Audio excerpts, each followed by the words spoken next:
Marcus Jones stood on his front lawn, facing an irate neighbor whose face was flushed with anger. "I'm calling the cops on you," the man shouted, his finger pointed accusingly at Marcus. "You don't belong in this neighborhood." As we reflect on this real-life story, subscribe, and don't forget to turn on the notification bell for more daily stories that need to be heard. Hit that subscribe button and let us know in the comments where you're watching from. We'd love to hear from you. Marcus's heart pounded, but he maintained his composure. "Sir, I think there's been a misunderstanding," he began, only to be interrupted by the sound of approaching sirens. As the police cruiser pulled up, Marcus straightened his posture, bracing himself for what was to come. The tension in the air was palpable, and Marcus knew this confrontation was far from over. Marcus Jones pulled into the driveway of 1842 Oak Ridge Lane, his sedan laden with moving boxes. His eyes swept over the well-maintained homes and neatly trimmed lawns of his new neighborhood. A mix of excitement and apprehension coursed through him as he stepped out into the crisp autumn air. The colonial house before him represented a hard-earned achievement, but Marcus couldn't shake the awareness that he was likely one of the few black residents in this predominantly white area. He began unloading boxes, noticing a slight movement in a nearby window. A face quickly retreated behind a curtain, leaving Marcus with a familiar sense of scrutiny. Determined to make a good impression, Marcus continued his task. He reflected on the demographic research he'd done before moving, knowing that in neighborhoods like this, black residents made up less than 5% of the population. The sound of a door opening caught his attention, and he turned to see an older woman emerge from across the street. Marcus offered a friendly wave, which was returned after a brief hesitation. As the afternoon progressed, Marcus noticed increased activity in the neighboring houses. Hushed conversations drifted across lawns, and curtains twitched with curiosity. He tried to focus on his work, reminding himself that he belonged here, regardless of others' opinions. By sunset, Marcus had brought the last box inside. He stood on the porch, surveying the quiet street with a sense of accomplishment. Tomorrow would bring the furniture truck and the true start of his new life. Unbeknownst to Marcus, his arrival had caused a stir next door. As he closed his front door, looking forward to rest, his neighbor Tom Wilson paced in his living room. Tom's face was etched with concern as he peered through his blinds, his gaze fixed on the house that had, until recently, stood empty. The presence of Marcus Jones had disrupted the familiar rhythm of Oak Ridge Lane, and Tom was determined to take action. The evening quiet on Oak Ridge Lane was broken by the urgent sound of a phone being dialed. Tom Wilson's voice, tight with anxiety, reached the 911 operator. "There's a suspicious man in my neighbor's house," he blurted out. "I think he might be breaking in. He's been carrying boxes inside all afternoon." The operator's tone remained professional, but a hint of skepticism crept in. "Can you describe this person, sir? What exactly makes you think he's suspicious?" Tom hesitated, realizing how flimsy his justification sounded. "Well, he's not from around here. He doesn't look like he belongs in this neighborhood." "Sir, can you be more specific? What is he wearing? What actions have you observed that seem suspicious?" The operator's questions forced Tom to confront his assumptions. Tom's voice grew defensive. "Look, I know what I'm seeing. This is a safe, quiet neighborhood. We don't get many new people moving in, especially not—" He trailed off, leaving the implication hanging. The operator pressed further, recognizing the potential for bias. "Sir, I understand you're concerned, but we need concrete reasons to dispatch officers. Has this person done anything illegal or threatening?" Tom's frustration mounted. "No, not exactly, but he's out of place here. Can't you send someone just to check?"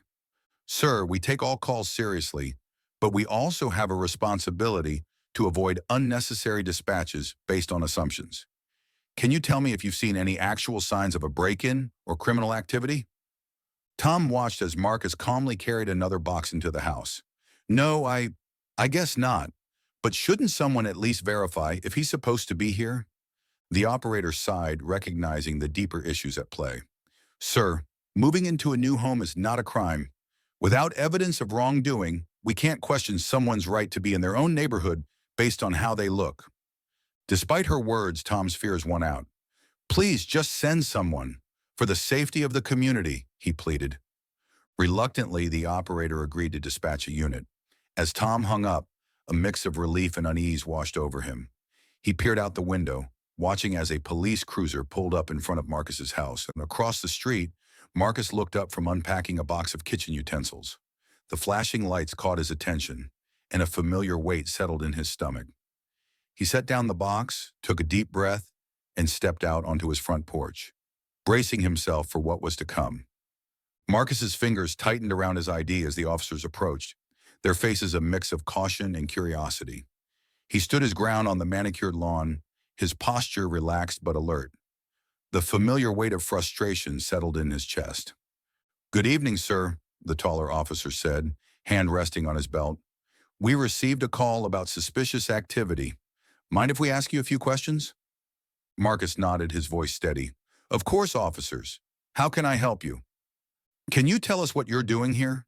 the shorter officer asked, eyes narrowed. A weary sigh escaped Marcus's lips. "I live here. I just moved in today." The officers exchanged a skeptical glance. Before they could respond, a commotion erupted from next door. Tom Wilson burst out, face flushed with fear and indignation.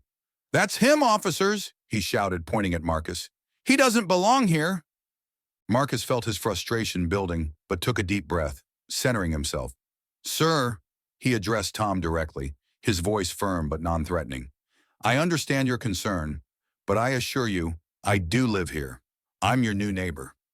Tom scoffed. "Prove it, then." The officers shifted uncomfortably, caught between duty and growing realization. With deliberate slowness, Marcus reached into his pocket. "I'd be happy to," he said, pulling out his wallet and extracting his ID. "I think this should clear things up." The taller officer took the ID, his eyes widening as he read it. He looked up at Marcus, then back at the ID, disbelief etched on his face. You're Chief Jones?" he stammered. Marcus nodded, a small smile playing at the corners of his mouth. "That's right. I'm the new police chief for this district. I start officially next week, but I wanted to get settled in first." The revelation hit like a thunderclap. The officers straightened, their postures shifting instantly. Tom's mouth gaped open, his face draining of color. I'm so sorry, Chief," the shorter officer began, voice thick with embarrassment. Marcus held up a hand, his expression softening. "It's all right, officers. You were just doing your job, but I hope this serves as a reminder about the dangers of making assumptions." As reality settled over the group, Marcus could see the first glimmers of change in their eyes. It wasn't much, but it was a start. And in that moment, he knew that his work in this community was just beginning. The stunned silence that followed Marcus's revelation hung heavy in the air.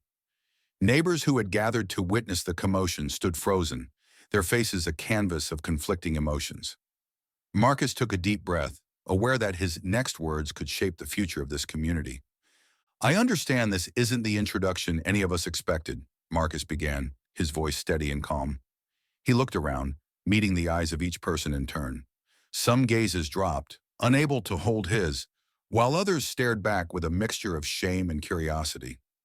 Marcus shared a brief, poignant account of his experiences with racial profiling, his words painting a vivid picture of the constant vigilance required to navigate a world that often viewed him with suspicion. As he spoke, a palpable shift occurred in the atmosphere. The initial tension began to give way to something more complex, a dawning realization of their shared humanity. Tom Wilson, the neighbor who had made the call, stood at the edge of the crowd, his face a mask of conflicting emotions. Marcus could see the internal struggle playing out behind Tom's eyes, the clash between long-held biases and the undeniable reality before him. "I'm here to create a community where everyone feels safe and valued," Marcus continued, his gaze sweeping across the assembled faces. He outlined his vision for community policing, emphasizing open dialogue and mutual understanding. As he spoke about his plans for community engagement and bias training, reactions varied widely. Some nodded in agreement, their expressions softening, while others shifted uncomfortably. "Change isn't easy," Marcus acknowledged, his voice tinged with empathy. "But it's necessary, and it starts with each one of us."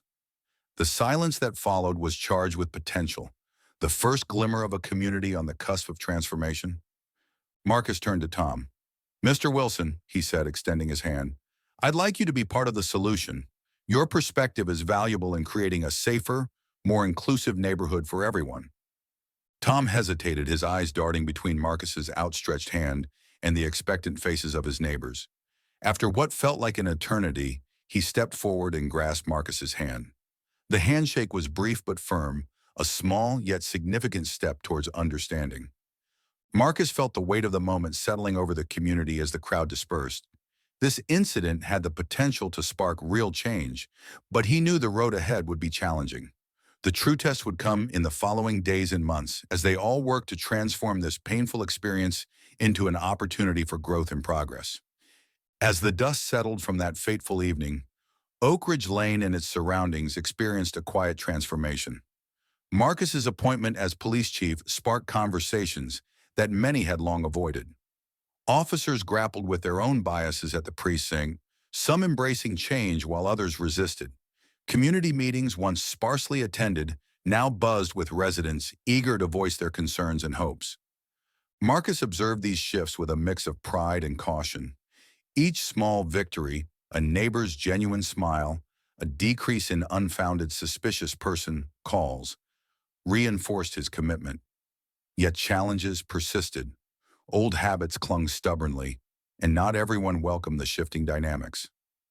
Marcus poured himself into community engagement initiatives, fostering dialogue between officers and residents from all backgrounds. Tom Wilson's hesitant acceptance to join a community advisory board marked a tentative step forward. Their conversations, though sometimes tense, proved illuminating for both men. As Marcus sat on his porch one evening, the streetlights flickering to life, he allowed himself a moment of cautious optimism. He stood up, ready to face whatever challenges tomorrow might bring, determined to lead by example and build a more just community, one day at a time. Join our community of people who believe in justice, empathy, and powerful storytelling. By subscribing, you're not just watching, you're part of a movement that values real stories and change. Add us to your daily routine and make every story count. Subscribe and join us each day for stories that make an impact.